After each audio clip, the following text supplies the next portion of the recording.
Welcome back for day 2 of computing with rational expressions. Yesterday we talked about multiplication, and today we're going to talk about division. Now, division and multiplication are directly related to one another, right? That relationship is going to make this fairly simple to do. So you know that if you were to take a fraction like 2/3 and divide it by 3/4, let's say, our algorithm is to multiply by the reciprocal, right? So you would change this to a multiplication problem that looks like this. If there's no opportunity to simplify, then you would just multiply. That same thinking is going to hold true as we work with rational expressions. So let's take a look at this problem. Because it's a division problem, the first thing we want to do is just turn it into a multiplication problem. So we have the quantity of a minus 2, and I'm going to put it in parentheses because I want to remember that that's a factor.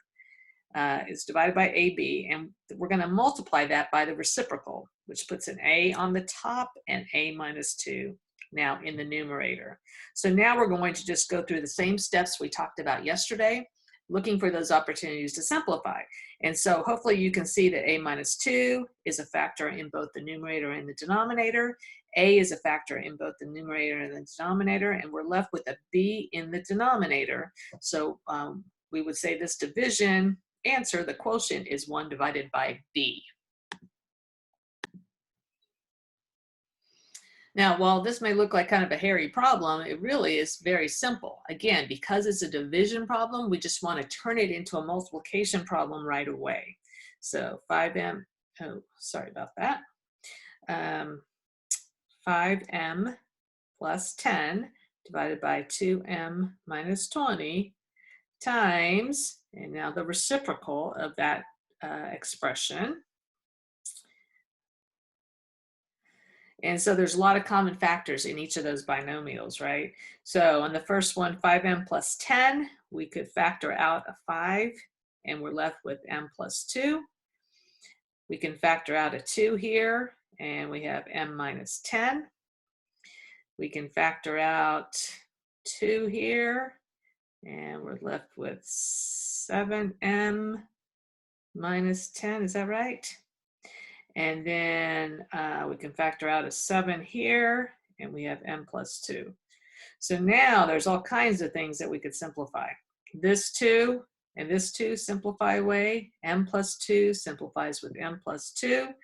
And I think that might be it. So let's see, what do we have left? We have in the numerator a 5 times the quantity of 7m minus 10.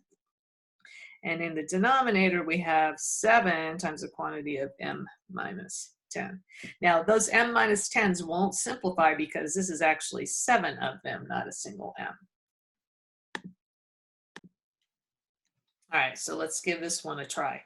Now, probably what we could do is, because we are dividing, we need to turn it into a multiplication, but we could go ahead and factor the first expression before we turn it into a multiplication if we want to just kind of make it a little bit easier for ourselves.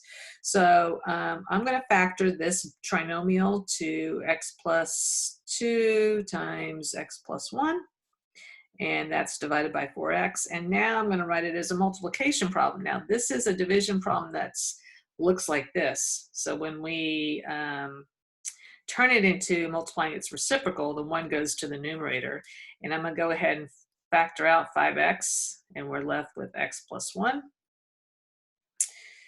So I see there's an x plus 1 factor in both the numerator and the denominator, and that looks like it is about it in terms of simplifying opportunities. So we have x plus 2 in the numerator, and we have 4x times 5x, which we will go ahead and multiply to get 20x squared.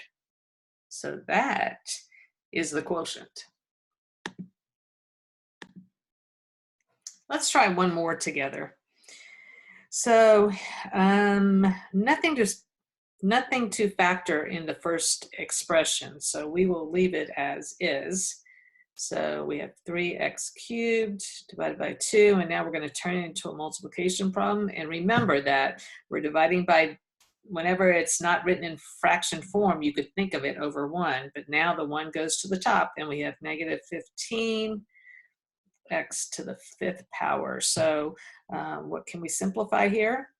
Well, we have x's, right? There's 3 x's here, which leaves 2 x's on the bottom.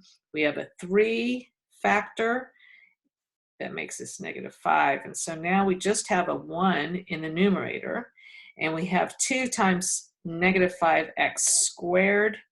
So we can multiply that to get negative 10x squared.